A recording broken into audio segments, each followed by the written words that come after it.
கற்ப கோடி காலம் தொட்டு மனிதனோட உணர்வோட சம்பந்த ஒரு விஷயம் கடவுள் என்பது. அதையே ஒரு மனிதன் விமர்சித்தார். தமிழக அரசும் தமிழக மக்களும் அதை அனுமதித்தார்கள். 95 ஆண்டு காலம் நிறைவாழ்வு வாழ்ந்துதான் அவர் இறந்து போனார். இன்னைக்கு அவரை விமர்சிக்கிறதுக்கு நீ 1000 கட்டுப்பாடு விதிக்கிறேன்னா இது அயோக்கியத்தனமா இல்லை? நீ அவ்வளோ பலவீனமாக இருக்க. நீ வை, பொது வெளியில் வை, பொது வெளியில் வை. அவர் பேசுனதெல்லாம் என்ன சிக்கல்லாம் கேட்டிங்கன்னா, பல விஷயங்கள் அவர் பேசியது பெரியார் அந்த காலத்தில் அது சரியாக இருந்திருக்கலாம், நான் மறுக்கல. பல விஷயங்கள் பெரியார் பேசினதும் எழுதவும் இன்றைக்கி நம்மளால் பேச முடியாது, எழுத முடியாது. காலம் எவ்வளோ மாறி இருக்கு.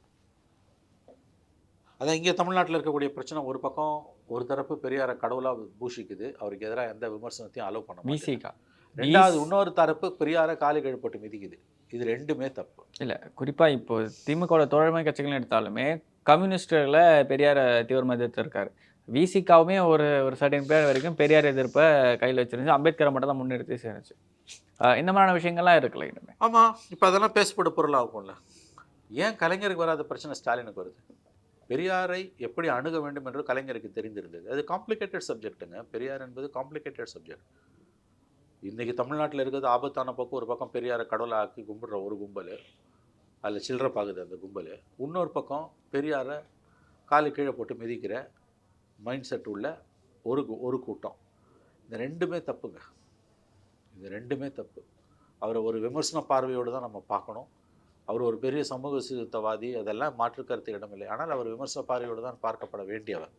மாறாக எல்லா தலைவர்களுமே விமர்சன பார்வை வச்சே தான் தீரணும். விமர்சனத்துக்கு அப்பாற்பட்டு எந்த தலைவனும் கிடையாது.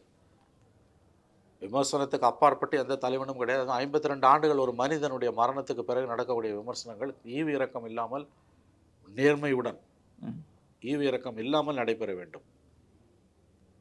அதை செய்யாமல் நீங்கள் பெரியாரை கடவுளாக்கிக்கிட்டு பூஜித்து கொண்டிருக்கிறீர்கள் என்றால் எழுதி வைத்துக் கொள்ளுங்கள், எதிராக முடியும். அதை தான் அவங்க பண்ணிட்டு இருக்காங்க. டெய்லி மாலை போடுறது, பூ போடுறது. இது பகுத்தறிவு இல்லை, இது பகுத்தறிவு தானே. கடவுளை நம்புவோன் முட்டாள்ன்றதை இந்துக்களுக்கு சொன்னதாக மட்டும்தானே இவங்க எல்லாருமே எடுத்துக்கிறாங்க. ஐயா, அது எல்லாருக்கும் பொருந்தாதா? ஒரு கிறிஸ்தவனுக்கு இஸ்லாமியனுக்கு அது பொருந்தாதா? 5 வேளை தொழக்கூடிய இஸ்லாமியனுக்கு அது பொருந்தாதா? ஞாயிற்றுக்கிழமை தேவாலயத்துக்கு போகக்கூடிய ஒரு கிறிஸ்தவனுக்கு அது பொருந்தாதா? கடவுளை கும்பிடுபவன் முட்டாள்ன்றது அன்றைக்கி பேசுனீங்க, இனிமேல் பேச முடியாது. நீங்கள் சிலையை கொண்டு போய் ஸ்ரீரங்கம் வாசலில் வச்சு